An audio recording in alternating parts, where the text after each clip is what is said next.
Hello friends, कैसे हो। आज का टॉपिक है inventory valuations. First year students के लिए होंगे बीकॉम बैफ सेमेस्टर 1 में। तो आइए, ये इन्वेंटरी वैल्यूएशंस होता क्या है, पहले हम इसके बारे में देख लेते हैं और थोड़ी सी बेसिक्स कॉन्सेप्ट करेंगे। उसके बाद एडवांस लेवल पे आगे बढ़ेंगे और आज का सेशंस में बताऊंगा इन्वेंटरी वैल्यूएशन होता क्या है। थोड़ी सी कॉन्सेप्ट बेसिक करके बाद एक सम्स करवाऊंगा, बेसिक सम्स होंगे। उसके बाद टोटल आपके छोटे छोटे वीडियो मिनिमम 15 से 20 मिनट का वीडियो मिलेंगे, जिसमें से 4 टाइप्स के सम्स करवाऊंगा और उसमें सारे इन्वेंटरी वैल्यूएशंस के फीफो मेथड कवर होंगे। तो पहले आइए टॉपिक के ऊपर चेक करेंगे इन्वेंटरी वैल्यूएशन होता है क्या है और फीफो क्या है। ये सब सारे कुछ भी देखते, कम टू द पॉइंट। तो हम इन्वेंट्री वैल्यूएशन बेसिकली स्टॉक्स के ऊपर है। स्टॉक्स, इन्वेंट्री का मतलब ही होता है स्टॉक्स एंड वैल्यूएशंस का मतलब होता है कैलकुलेशंस। इन्वेंट्री का मतलब स्टॉक्स एंड वैल्यूएशंस का मतलब होता है कैलकुलेशंस। तो ये क्या है स्टॉक कैलकुलेशन, इसके बारे में हम डिटेल से देखते हैं। तो आइए हम लोग डिटेल से देख रहे हैं स्टॉक वैल्यूएशन क्या है। जैसे बेसिकली मैं बात करूं तो raw material, work in progress और फिनिश गुड्स। ये स्टॉक के अंदर 3 पार्ट आते हैं, raw material, work in progress and finish goods. और यहाँ पे 2 चीज रहेंगे। अब स्टॉक वैल्यूएशन जैसे मैंने बोला, जैसे स्टॉक वैल्यूएशन का मतलब स्टॉक कैलकुलेशन, इन्वेंट्री का मतलब स्टॉक एंड वैल्यूएशन का मतलब होता है कैलकुलेशंस। तो अब ये क्या है स्टॉक कैलकुलेशन, वो चीज देख रहे हैं। तो यहाँ पे जनरली 2 पार्ट हम लोग ले रहा हूँ, एक स्टोर और दूसरा प्रोडक्शन। स्टोर पहला पार्ट है और दूसरा है प्रोडक्शन। स्टोर से रॉ मटेरियल प्रोडक्शन में ट्रांसफर करेगा। क्या करेगा? स्टोर से ये रॉ मटेरियल ट्रांसफर करेगा प्रोडक्शन में। स्टोर से रॉ मटेरियल ट्रांसफर करेगा प्रोडक्शन में। अब यही बात आती है, रॉ मटेरियल ये देखिए ट्रांसफर कर रहा है प्रोडक्शन में। अब स्टोर से रॉ मटेरियल ट्रांसफर प्रोडक्शन में कर रहा है, बट बीच में during the month, during the year, बीच में आके स्टोर मैनेजर को पूछ रहे, स्टोर मैनेजर से पूछ रहे, उसके ऑनर्स पूछते होंगे, उसके डिपार्टमेंट से कोई पूछ लिए कितने रॉ मटेरियल बचे हैं आपके पास। तो स्टोर डिपार्टमेंट के मैनेजर कंफ्यूज में आ जाएंगे कि कितना बोलूं उसको। कैसे कंफ्यूज में आ जाएंगे? कैलकुलेट करके तो बता सकते। तो देखिए, इसके भी पीछे एक लॉजिकल रीजन है। मैं एग्जांपल्स के थ्रू आपको बता रहा हूं। मैंने एक एग्जांपल्स ले रखा है यहाँ पे, अब देखिएगा नीचे, ये रहा एग्जांपल्स। अब मैंने बोला ये डेट है और रेट दे रखा है। रॉ मटेरियल का रेट मार्केट में फिक्स नहीं होता है, हमेशा फ्लैक्चुएट होता है। रॉ मटेरियल का रेट मार्केट में फ्लैक्चुएट होता है। रॉ मटेरियल का मतलब क्या, बताइए बच्चे। अगर आपको क्लॉथ्स बनाना है, कपड़े बनाना है, तो इसके सुई, धागे, ये सब क्या है? रॉ मटेरियल है। तो सुई धागे का रेट थोड़ी ना फिक्स होता है, हर दिन चेंज होता है। अगर आप पेन बना रहे हो तो इसका इंक, क्लिप, ये सब रॉ मटेरियल है। इसकी रेट हर दिन, हर महीने, हर सेकेंड चेंज हो सकता है। तो रॉ मटेरियल का रेट हमेशा फ्लैक्चुएट होता है, ऊपर नीचे होता है। कभी 2 है, कढ़ाई है, कभी 5 है, कभी 1 है, ऐसे करके। तो मैंने बोला 1 तारीख को, या तो मैं 1 तारीख नहीं बोलता हूं, मैं इस डेट को जगह पे, इस डेट के जगह पे मैं बोलता हूं, इस डेट के जगह पे मैं क्वांटिटी लिख देता हूं। ठीक है, क्वांटिटी लिख देता हूं और यहाँ पे मैंने रेट लिख दिया है और इधर मैंने डेट बता रहा हूं। नेक्स्ट में ये डेट बता रहा हूं, ये 1 तारीख है, ये 2 है, ये 5 वाला 2 है और 6 वाला 3 है, ऐसे 4 है। डेट क्या दे रखा है? 1 तारीख, 2 तारीख, 3 तारीख, 4 तारीख। क्वांटिटी क्या दे रखा है? 1, 5, 6, 10। और रेट क्या दे रखा है? 2.515। अब मेरे से प्रोडक्शंस जी हाँ, प्रोडक्शन पे मैंने जो ट्रांसफर किया हूँ, किसने ट्रांसफर किया प्रोडक्शन में? Store department. तो स्टोर डिपार्टमेंट के मैनेजर से मैं आया 3 तारीख को और पूछ लिया 3 तारीख को, बताइए आपके पास स्टॉक कितना पड़ा है। तो यहाँ पे मैंने 3 तारीख को 6 क्वांटिटी परचेज तो किया था, ये 6 क्वांटिटी, लेकिन उसकी रेट था 1। बट इसके पिछले वाले भी तो रेट दे रखा है, 5 है, 1 है। तो मैंने 3 तारीख को पूछ लिया, तो ये कितना बोलेगा, 1 बोलेगा, 5 बोलेगा, 6, सबको ऐड करके 5 + 6, 6 + 5 11 और +1 12। 12 में से हो सकता है इसमें से कुछ स्टॉक ट्रांसफर कर दिया हो। कहाँ पे ट्रांसफर कर दिया हो, प्रोडक्शन डिपार्टमेंट में। कहाँ पे कर दिया हो, प्रोडक्शन डिपार्टमेंट में ट्रांसफर कर दिया हो। तो अब क्या करेंगे, अब कैसे बताएंगे इसको, जब ये प्रोडक्शन डिपार्टमेंट में ट्रांसफर कर दिया हो, कुछ क्वांटिटी ये प्रोडक्शन डिपार्टमेंट में ट्रांसफर कर दिया, तो किसकी कौन सी क्वांटिटी बोलेंगे, कैसे कैलकुलेट करेंगे। मींस इसकी देखिए रेट 2 है, इसकी 2.5 है, इसकी 1 है। तो अगर मैं बोलूं 6 क्वांटिटी वाला भेजा तो उसकी रेट क्या थी, 6। तो ये तो जरूरी नहीं है कि मैं यही वाला 6 का बताऊंगा, 3 तारीख वाला ही 6 को बताऊंगा क्वांटिटी। ये तो जरूरी नहीं, हो सकता है मैं 5 वाला क्वांटिटी ट्रांसफर कर दिया होगा, उसमें से 2 यूनिट ट्रांसफर कर दिया होगा। तो बचा कितना, 1, और इधर का कितना बच गया, 3, और इधर का 6, 9 यूनिट। और इसकी रेट तो अलग अलग है, तो यूनिट तो बता दूंगा कि 9 यूनिट है, 9 क्वांटिटी है, क्वांटिटी को ही यूनिट बोलते हैं, तो ये तो बता दूंगा। लेकिन रेट किसका बताऊंगा, कैसे कैलकुलेट करूंगा, तो ये कंफ्यूजन्स में आ जाएंगे। तो ये कंफ्यूजन्स को दूर करने के लिए ये मैंने, जी हाँ, अभी तक मैंने बोला हूं सेल नहीं हो रहा, स्टोर से प्रोडक्शन में ट्रांसफर कर रहे।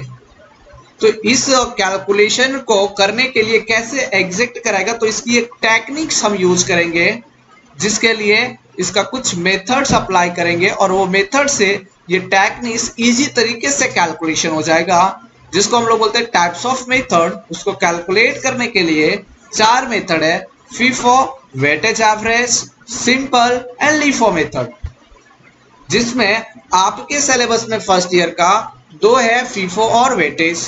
हो सकता है लीफो भी हो, सिंपल एवरेज भी हो, बट आज हम बेसिकली बात करेंगे फीफो मेथड की, जो जर्नल है, मोस्टली सबके लिए कॉमन है ये फीफो मेथड। तो फीफो मेथड के सम्स आज कवर करेंगे, और 4 सम्स करवाऊंगा जिसमें पूरे फीफो मेथड के वैरायटी कवर हो जाएंगे आपको।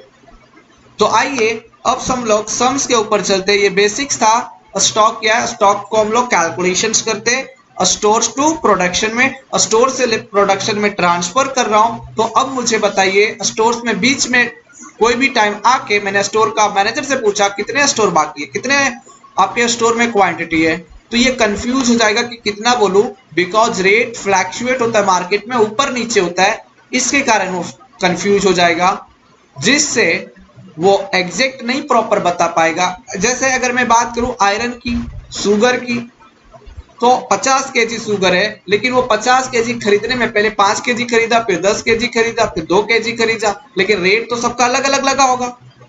जिस टाइम 10 केजी शुगर खरीदता होगा उसकी रेट हो सकता है 42 हो, जिस टाइम 5 केजी खरीदता होगा उसकी रेट हो सकता है 40 हो। ऐसे करके 50 केजी शुगर खरीद लिया, 50 केजी गोदाम में रख लिया, और वही गोदाम मतलब स्टोर में रख लिया 50 केजी, और वही 50 केजी में से 5 केजी निकाल के प्रोडक्शन डिपार्टमेंट में दे दिया। अब मुझे ये पूछना है स्टोर डिपार्टमेंट से, तूने जो 5 केजी दिया ये कौन सी रेट वाला दिया, कौन सी रेट वाला दिया बताइए, 42 रुपया वाला दिया कि 42 रुपया वाला दिया कि 43 रुपया वाला दिए, तो कंफ्यूज हो जाएंगे। तो इसको कैलकुलेट करने के लिए ये टेक्निक आया, फीफो, वेटेज, सिंपल एवरेज। फिर भी कुछ बच्चे कंफ्यूज है। मैं एक और एग्जांपल ले रहा हूं, अगर आप ऑनियन खरीद रहे हो, तो मैंने बोला ये डेट दे रखा है, 1 तारीख है, 5 तारीख है, 8 तारीख है, ऐसे करके सीक्वेंस वाइज डेट दे रखा है। आपने 1 तारीख को 10 केजी ऑनियंस खरीदा, 5 को आप 2 केजी खरीदे, 8 को आप 10 केजी ऑनियंस खरीदे, जिसकी रेट मार्केट में अलग अलग है। इस दिन पे आप गए तो 50 रुपीज था, इस दिन पे गए थे तो 40 रुपीज था, इस दिन पे गए तो 60 रुपीज था, ऐसी रेट दे रखा है। अब आपने ये जो स्टोर है इसमें से 10 टू 10 केजी, 2 केजी, 10 केजी, कितने हो गए, 22 केजी हो गए टोटल। अब ये 22 केजी, और रेट तो मार्केट में फ्लैक्चुएट है, आज 50 था, 40 से 60 है। तो अब ये 22 केजी में से आपने, ये स्टोर में आपका पड़ा था 22 केजी, अब 22 केजी में से आपने प्रोडक्शन डिपार्टमेंट में 5 केजी, या आपने 5 केजी प्रोडक्शन डिपार्टमेंट में ट्रांसफर कर दिए। अब उस दिन आपको आके बाद में पूछ रहे स्टोर डिपार्टमेंट में स्टोर के मैनेजर से कि बताइए जो 5 केजी आपने प्रोडक्शन डिपार्टमेंट में आपने ट्रांसफर किया, इसकी रेट किया था, कौन सी रेट पे आप ट्रांसफर किए? तो बताइए ये तो पूरा थोक है, जब ऑनियन लेके आएगा तो ऑनियन ये 10 था, 2 था, 10 था और सब ऑनियन एक जगह पे मिक्सअप हो गया 22 केजी। तो 22 केजी में कैसे पता करेंगे कि ये 50 वाला रेट था कि 40 वाला रेट था कि 60 वाला रेट था? How to identify which are included which rate, कौन सा रेट इंक्लूड होगा उस पर 5 केजी के लिए, 50 की, 40 की, 60? नहीं पता कर सकते ऐसे डायरेक्टली। तो इसको कैलकुलेट करने के लिए एक टेक्निक आया जिसको हम लोग यूज करेंगे, FIFO method, weightage average method, LIFO and simple average, जिससे ये सिंपली वे कैलकुलेशन हो जाएगा कि इस दिन पे 5 केजी जिस दिन हमने जो ट्रांसफर किया उसकी एग्जैक्ट रेट क्या था, उस किस रेट पे ट्रांसफर किया और स्टोर में जो पड़ा है उसकी रेट क्या है। तो आइए हम लोग ये फीफो मेथड आज सॉल्व करेंगे जो कॉमन है। आ जाइए हम लोग फॉर्मेट के ऊपर चलते हैं।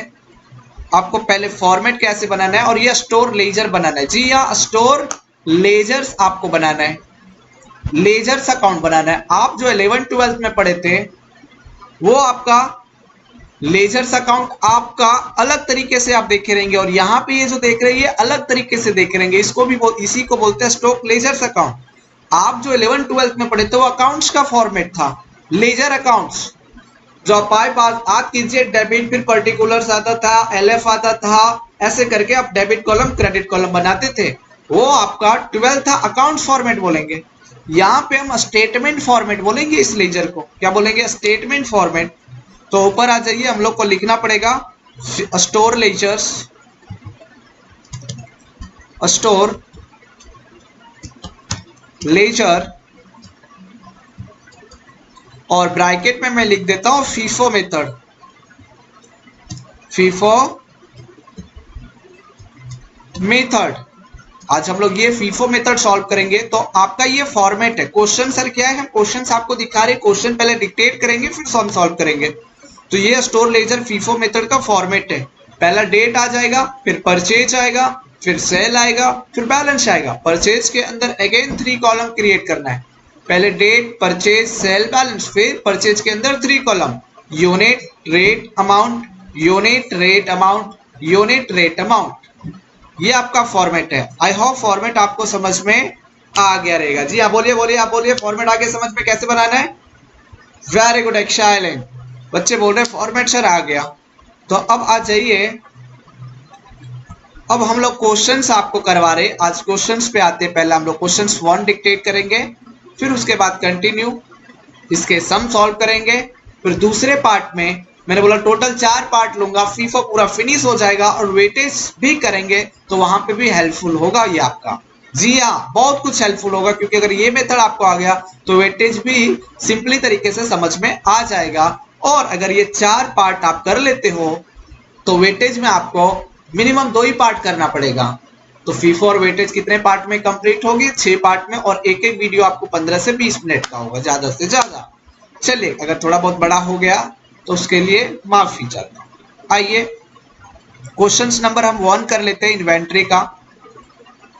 आपको स्क्रीन पे क्वेश्चंस दिखता होगा।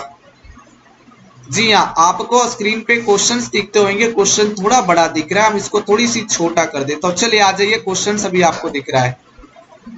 जी हाँ, आज हम लोग फर्स्ट क्वेश्चंस करने वाले, बेसिक्स क्वेश्चंस करेंगे इन्वेंट्री वैल्यूएशंस का। राइट, तो मैं अब क्वेश्चंस रीड कर रहा हूं, आपको केयरफुली देखना है, समझना है, इधर उधर नहीं, ध्यान से देखिए। आइए, the following are the details of a spares part of Shri Ram Mills. Shri Ram Mills में स्पेयर्स पार्ट बना रहे, इसकी मैन्युफैक्चरिंग कर रहा हूं स्पेयर्स पार्ट का। अब आ जाइए, इसकी कुछ डेटा दे रखा है, पहले हम लोग सबसे नीचे पढ़ेंगे। Find out the value of closing stock 31 March 2014। इसमें पूछा है, कैलकुलेट करना है कि closing stock date of the end में कितनी स्टॉक बचा, कितनी स्टॉक बचा। जैसे मैं production department store to production में ट्रांसफर करते थे, तो ईयर एंड में कितनी स्टॉक बच रहा है 31 मार्च को, ये अपने को कैलकुलेट करना है। If the company follow, company क्या क्या फॉलो कर सकता है मेथड, जो इसको कैलकुलेट करने के लिए 4 मेथड है। बेसिकली आपके सिलेबस में 2 है मोस्टली फर्स्ट ईयर वाले। तो इसमें आपका first in first out basis method है, जिसको हम लोग फीफो मेथड बोलेंगे, और दूसरा वेटेज एवरेज मेथड है। फर्स्ट फीफो, जिसको फर्स्ट इन फर्स्ट आउट बोले, और दूसरा वेटेज एवरेज मेथड है। तो आज हम लोग फर्स्ट इन फर्स्ट आउट करेंगे। आ जाइए क्वेश्चन रीड करते हैं, और इसकी क्वेश्चंस आप सीक्वेंस वाइज जाइएगा, डेट वाइज जाइएगा। कैसे जाइएगा? डेट वाइज सीक्वेंस वाइज जाइएगा आप इसकी क्वेश्चंस में। हमेशा असेंडिंग ऑर्डर से क्रिएट कीजिएगा। अगर 1 तारीख है तो उसके बाद 2 ही जाइएगा, 2 है उसके बाद 3 जाइएगा, 3 के बाद डायरेक्टली अगर 6 दे दिया है, 4 5 कुछ नहीं तो फिर 6 पे जाइएगा, 6 के बाद डायरेक्टली अगर 9 दे दिया है तो फिर 9 पे जाइएगा, लेकिन 9 के पहले 8 है तो 8 पे जाइएगा। मेरा बोलने का मतलब ये है आप असेंडिंग ऑर्डर से क्रिएट कीजिएगा, असेंडिंग ऑर्डर से जाइएगा। आइए क्वेश्चन पहला, 1 जनवरी 2014 ओपनिंग स्टॉक नील, मतलब 1 तारीख को ओपनिंग स्टॉक में कुछ नहीं है, तो डेट हम लोग लिख देंगे और ओपनिंग स्टॉक को बैलेंस में जाके नील रिकॉर्ड कर देंगे।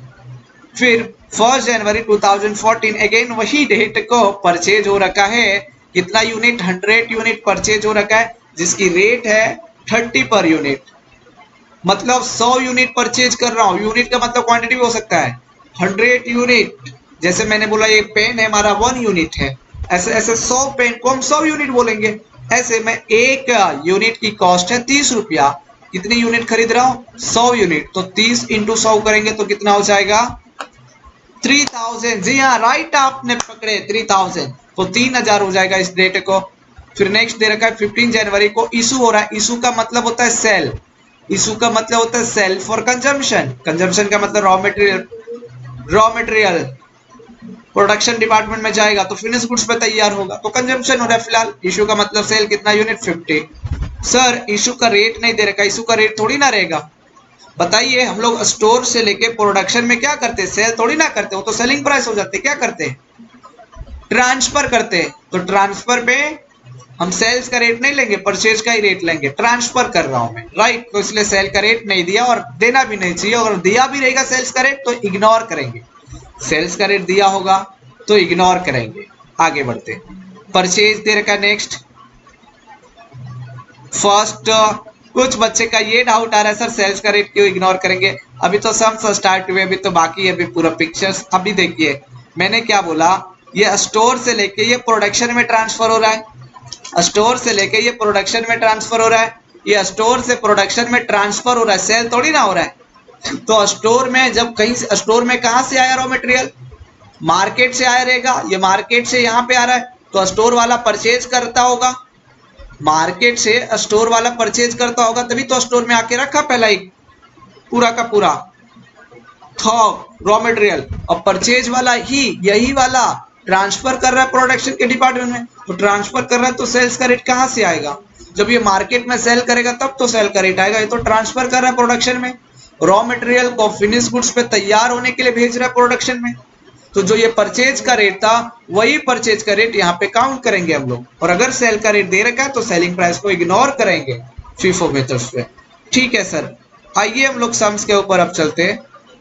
तो देखिए अब कंटिन्यू। नेक्स्ट 15 जनवरी इशू दे रखा है 50 यूनिट। नेक्स्ट 1 फेब को परचेज दे रखा है, डेट वाइज चलेंगे, और इसकी रेट दे रखा है 200 यूनिट्स, और सॉरी 200 यूनिट दे रखा है, क्वांटिटी मतलब यूनिट, और रेट दे रखा है 40 पर यूनिट। 15 फेब को अगेन इशू हो रहा है 100 यूनिट्स, 20 फेब को अगेन इशू हो रहा है 100 यूनिट्स, 1 मार्च को अगेन परचेज हो रहा है 150 यूनिट, जिसकी रेट है 50 पर यूनिट। 15 मार्च को अगेन इशू हो रहा है 100 यूनिट। ठीक है, चलिए ये डेट वाइज क्वेश्चन दे रखा था परचेज और सेल्स का। अब आ जाइए, इसको हम लोग सॉल्व करते, एक एक करके कैसे करेंगे ये आपको देखना है। ठीक है, ये फॉर्मेट आप लोग बना लिए रहेंगे, सारे बच्चे मेरे साथ साथ करेंगे। यस, प्रॉमिस किए हो आप लोग स्टार्टिंग से। चलिए तो आज ये डेट वाइज में हम लोग चलेंगे, सीक्वेंस वाइज करेंगे, सारे कॉन्सेप्ट सीक्वेंस वाइज करेंगे। तो आज ये पहला डेट दे रखा है 1 जनवरी, पहला डेट दे रखा था 1 जनवरी, तो यहाँ पे मैं कॉपी कर दूंगा 1 जनवरी। आइए आप भी कॉपी कीजिए, 1 जनवरी 2014 क्या हो रहा है इस दिन? ओपनिंग स्टॉक हो रहा है। क्या हो रहा है इस दिन? ओपनिंग स्टॉक हो रहा है। 1 जनवरी 2014 को क्या हो रहा है, ओपनिंग स्टॉक हो रहा है। अब बताइए 1 जनवरी 2014 को ओपनिंग स्टॉक हो रहा है, तो ओपनिंग स्टॉक किया ये साल, परचेज किया हूं नहीं, सेल किया हूं नहीं। ओपनिंग स्टॉक का मतलब लास्ट ईयर का क्लोजिंग स्टॉक होता है, हाँ, तो ना ही परचेज किया ना ही सेल किया। तो अब बैलेंस में आपको क्या करना पड़ेगा, मतलब परचेज में डैश, सेल में डैश और बैलेंस में जाके रिकॉर्ड करना पड़ेगा। बट यहाँ पे नील दे रखा है, इसकी कोई यूनिट नहीं है, तो कोई यूनिट नहीं है तो ये नील हो जाएगा, मतलब डैश हो जाएगा। तो ये डेट हम लोग कर लिए। अब नेक्स्ट डेट दे रखा है 1 जनवरी 2014 को अगेन परचेज हो रहा है, तो इसी के नीचे हम लोग लिखेंगे 1 जनवरी 2014 और अगेन क्या हो रहा है, परचेज हो रहा है। तो जब भी परचेज होगा तो परचेज के कॉलम लिखेंगे, सेल होगा तो सेल के कॉलम लिखेंगे, और फिर बैलेंस में परचेज होगा तो ऐड करेंगे और सेल होगा तो माइनस करेंगे। अब देखिए क्वेश्चंस पे ना दे रखा था, क्वेश्चंस पे ना दे रखा था, क्या दे रखा था क्वेश्चंस पे, इशू दे रखा था। तो आपको भी क्या लिखना है, इशू लिखना है। ये देखिए अगर क्वेश्चन पे सेल दे रखा होगा तो सेल, इशू दे रखा होगा तो इशू लिखना है। समझ में आया ना, जी हाँ, इशू और सेल दोनों एक ही मीनिंग है, सेल का मतलब ही इशू होता है। नेक्स्ट, परचेज कितना यूनिट दे रखा है फर्स्ट जैन का, 100 यूनिट, तो हम यहाँ पे 100 यूनिट कॉपी कर दिया। रेट कितना हो जाएगा इसका, 30 रुपया, तो 100 इंटू 30 करेंगे तो कितना रुपया हो जाएगा, ओके, यूनिट में 100 आएगा।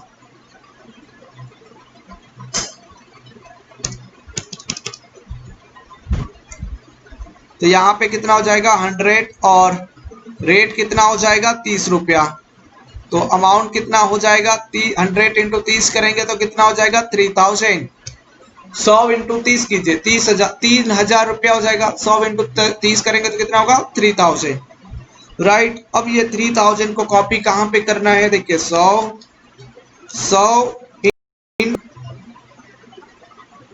इंटू 30 कीजिए,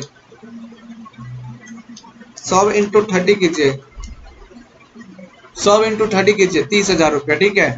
अब और यहाँ पे इशू नहीं हो रहा है, तो इशू में क्या करने का, डैश करने का, क्या करने का, डैश। तो अब मैंने यहाँ पे डैश कर दिया इशू के कॉलम में। अब यहाँ पे जो जो परचेज होगा बैलेंस में जाके ऐड करते जाऊंगा, तो अब मैं बैलेंस में जाके ऐड कर रहा हूँ, कितना यूनिट, 100 यूनिट, रेट दे रखा था 30, तो हमने 30 लिखा, और अमाउंट दे रखा है इसका 3000, सेम परचेज वाला कॉपी कर दिया, परचेज वाला कॉपी कर दिया फ्रेंड्स, ये वाला कॉपी। नेक्स्ट, 1 जनवरी के बाद अगेन ट्रांजेक्शन दे रखा है, 15 जनवरी को इशू हो रहा है। अब ध्यान से ये वाला देख लीजिएगा, बाद में कॉपी कीजिएगा।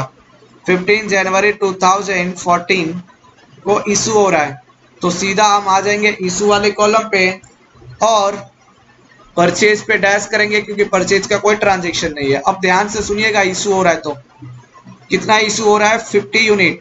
और जब भी इशू होगा तो आपको याद करने कौन सा मेथड अप्लाई कर रहे हो, फीफो। फीफो क्या बोलता है, फर्स्ट इन फर्स्ट आउट। इसका मतलब हमारे पास जो बैलेंस में पहला पड़ा है, पहले हम उसी को सेल करेंगे। मैंने बोला इशू का मतलब एग्जैक्ट सेल नहीं होता है, ट्रांसफर होता है, बट रिकॉर्डेड करने के लिए इशू लिख रहा हूँ।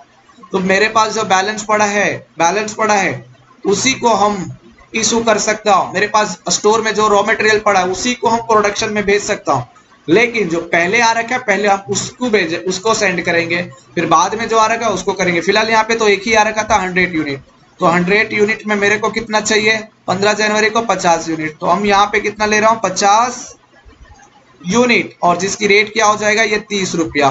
तो यहाँ पे हम 30 रुपया कॉपी कर दे रहा हूँ, और 50 इंटू 30 करेंगे तो कितना हो जाएगा, कीजिए कैलसी पे कीजिए, 50 इंटू 30 1500 रुपया। कैलकुलेशन आप लोग कीजिएगा, 50 इंटू 30 करेंगे तो देखिए 1500 ही रुपया आएगा। और जब भी सेल करेंगे तो बैलेंस में एक लाइन ड्रॉ कर दीजिएगा, क्या कर दीजिएगा, एक लाइन ड्रॉ। सर क्यों, बैलेंस जो भी बच जाएगा सेल करने के बाद, परचेज होगा तो ऐड होता जाएगा बैलेंस में, सेल होगा तो माइनस। तो बताइए 100 में से 50 मैंने सेल कर दिया, 100 में से मैंने 50 सेल कर दिया, तो 100 में 50 माइनस करेंगे तो कितना बचेगा 50, वेरी गुड। और रेट कितना हो जाएगा, तो रेट यही वाला ले लीजिएगा 30, तो 100 इंटू 50 इंटू 30 करेंगे तो कितना आ जाएगा इधर 1500। Excellent answer 1500, very good. Next date देख लेते हैं, 15 जनवरी के बाद कौन सा दे रखा है, फर्स्ट फेब। फर्स्ट फेब को अगेन क्या हो रखा है, परचेज, तो फर्स्ट फेब 2014 और अगेन परचेज हो रहा है तो परचेज के कॉलम में आ जाएगा कितना यूनिट हो रहा है फर्स्ट फैब को 200 यूनिट। तो 200 यूनिट इंटू रेट कितना दे रखा है, रेट कितना दे रखा है फर्स्ट फैब को रेट कितना दे रखा है 240 रुपया रेट दे रखा है तो 40 रुपीज लिख दिया। अब बताइए 200 इंटू 40 करेंगे तो कितना हो जाएगा, 200 इंटू 40 करेंगे तो 8000 रुपया। तो ये 8000 रुपया आ जाएगा और इसको कहाँ पे रिकॉर्ड कर देंगे, परचेज होगा तो बैलेंस पे सेम एज इट इज लिख देंगे 240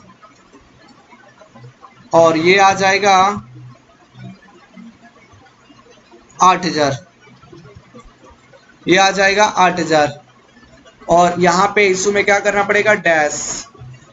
चलिए आगे बढ़ता हूँ नेक्स्ट ट्रांजेक्शन फर्स्ट फैब के बाद 15 फैब दे रखा है, अगेन इशू हो रहा है 15 फैब को तो हम लोग लिखते हैं 15 फैब वो अगेन इशू हो रहा है 2014 तो इशू के कॉलम में आ जाएंगे और परचेज के कॉलम में डैश। अब बताइए कितना इशू हो रहा है 15 फैब को 100 यूनिट।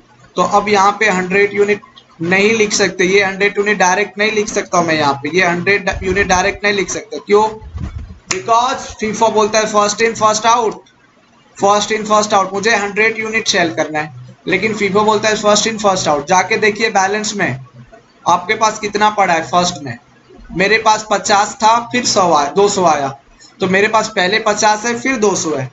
तो फीफो बोलता है पहले जो 50 है ना पहले वो 50 को सेल कीजिए, फिर आपको कुछ घर टूट जाए ना तो फिर आप 200 वाला से ले लीजिएगा, फर्स्ट वाला 50 फर्स्ट वाला को प्रायोरिटी दीजिए, फिर फर्स्ट खत्म होगा सेकेंड पे जाइए।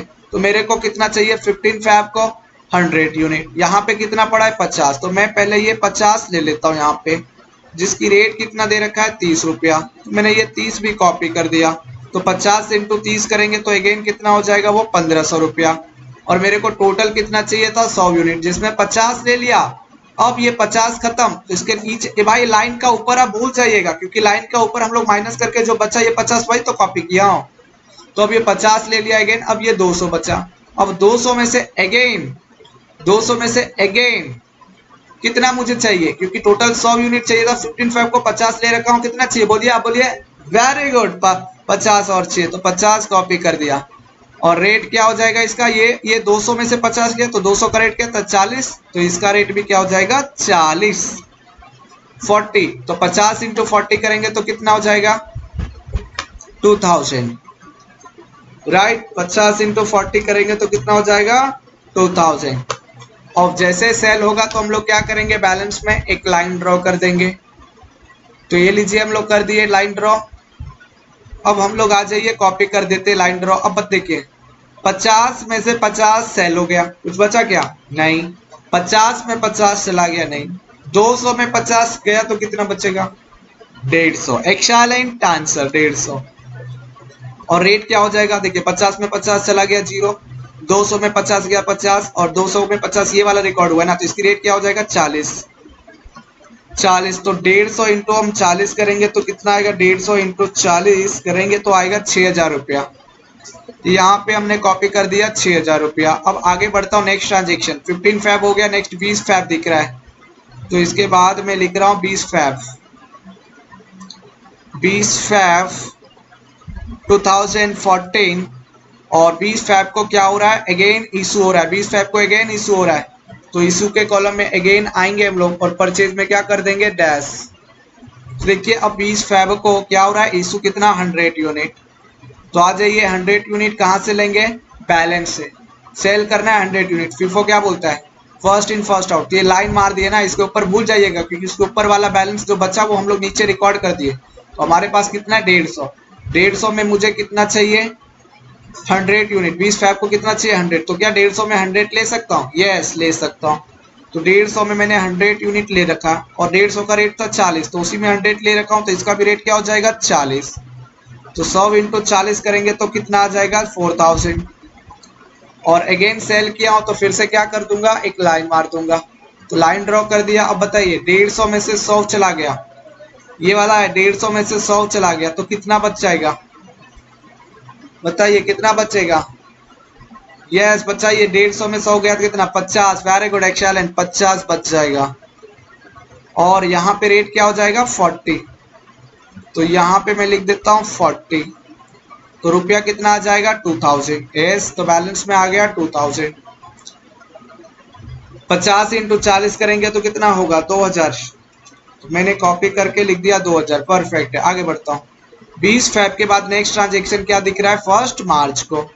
तो 1 मार्च 2014, और इस दिन क्या हो रहा है परचेज। तो परचेज के कॉलम में कितना यूनिट 150 यूनिट, और रेट कितना दे रखा है 50। Very good. तो 50, बताइए अमाउंट कितना होगा 150 इंटू 50, 7500। तो हमने कॉपी कर रहा हूँ 7500, और अगेन यहाँ पे इशू में डैश हो जाएगा। और बताइए सेम बैलेंस में कॉपी कर देंगे यहाँ पे 150, और रेट हो जाएगा 50, और अमाउंट हो जाएंगे आपका 7500। जो बैलेंस जो परचेज किया ना वही वाला कॉपी कर रहा हूँ 7500। ये वाला पूरा कॉपी कर दिया बैलेंस में। अब आ जाइए 1 मार्च के बाद नेक्स्ट लास्ट दिख रहा है 15 मार्च। लास्ट ट्रांजेक्शन है, लास्ट ट्रांजेक्शन है 15 मार्च 2014। और यहाँ पे क्या हो रहा है इशू हो रहा है, तो अगेन इशू के कॉलम में जाएंगे, तो परचेज के कॉलम में डैश करना पड़ेगा। बताइए इशू कितना हो रहा है 100 यूनिट। तो अब यहाँ पे बताइए, आप बताइए ना 100 लिखूं कि कुछ और लिखूं, कैसे। फीफो वो यूज कर रहा हूँ, फीफो मतलब फर्स्ट इन फर्स्ट आउट। बताइए अपने पास दो ही पड़ा है 50 फिर 150, मेरे को 100 चाहिए, तो फीफो क्या बोलते हैं फर्स्ट इन फर्स्ट आउट। मेरे पास पहला कितना पड़ा है फर्स्ट इन फर्स्ट, फर्स्ट कितना है 50, तो 50 लीजिए, फिर जो भी रिमेनिंग आएगा आप सेकेंड से ले लीजिएगा। तो पहला मैं इधर 50 ले रहा हूँ, और जिसकी रेट होगा 40, और अमाउंट आ जाएगा 2000, और मुझे चाहिए था 200 यूनिट 15 मार्च को, तो 50 ले लिया। अब और कितना चाहिए 50, तो ये किससे लूंगा 150 यूनिट से। तो मैंने ये 150 यूनिट से मुझे कितना चाहिए 50, तो मैं 50 ले लिया, जिसकी रेट क्या होगा 50। ये वाला 150 का रेट 50 है, तो इसकी भी रेट कितना 50, और अमाउंट कितना हो जाएगा 50 50 करेंगे तो 2500। राइट, 50 इंटू 50 करेंगे तो 2500। तो यहाँ पे मैंने कॉपी कर दिया 2500। अब ये अगेन सेल किया हूं, तो बैलेंस में क्या कर देते हम लोग लाइन ड्रॉ कर देते। तो अगेन हम बैलेंस में क्या कर दे रहा हूं, अब देखिए ये इधर नीचे किधर भी कर सकते हो, ठीक है लाइन ड्रॉ कर दिया। अब बोलोगे सर यहाँ पे लाइन ड्रॉ क्यों नहीं किया, चलता है कोई भी प्रॉब्लम नहीं, यहाँ पे कर दिया लास्ट ट्रांजेक्शन था। अब बताइए अब बैलेंस में कितना बच रहा है 50 में 50 इशू हो रखा है, 50 था 50 सेल हो रखा है, 150 में फिर से 50 इशू हो रखा है, तो कितना बचेगा 50 में 50 गया जीरो, कुछ नहीं बचा नील। 150 में 50 गया तो कितना बचेगा 100। Very good. रेट कितना होगा 50, तो अमाउंट कितना होगा यस 5000। एक्सेलेंट। और ये लास्ट डेट था, ये क्लोजिंग डेट है, ये खत्म हो गया, ये क्लोजिंग डेट था 15 मार्च लास्ट ट्रांजेक्शन था। अब नीचे पूछ रहा फाइंड आउट द स्टॉक 31 मार्च। तो 31 मार्च मतलब 15 मार्च के बाद 16 मार्च 17 मार्च 18 19 20 22 23 24 28 इसके बीच में कोई ट्रांजेक्शन्स नहीं हो रखा था। तो यही जो अमाउंट 100 50 5000 बच रहा है, यही मेरा क्लोजिंग स्टॉक होगा, यही मेरा क्या होगा क्लोजिंग स्टॉक होगा। तो अब इसके नीचे आपको लिखना पड़ेगा, क्या लिखना पड़ेगा आइए लिखते हैं, therefore closing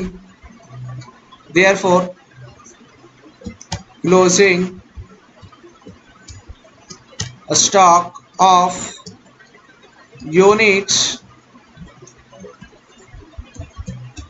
कितना यूनिट्स बच रहा है 100 units hundreds of rupees. Rupees कितना है इसका रेट नहीं पूछा मैं, रुपीस पूछा। रेट ये तो 50 है, और ये देखिए ये 50 है, रेट नहीं लेने का, रेट मार्केट में फ्लैक्चुएट होता है, तो क्लोजिंग डेट पे रेट नहीं बताने का, दो ही चीज बताने का, एक तो क्वांटिटी और दूसरा इसका अमाउंट। तो अमाउंट कितना है इसका 5000, यूनिट कितना बचा 100, तो 100 और अमाउंट 5, तो इधर लिख दिया 5000,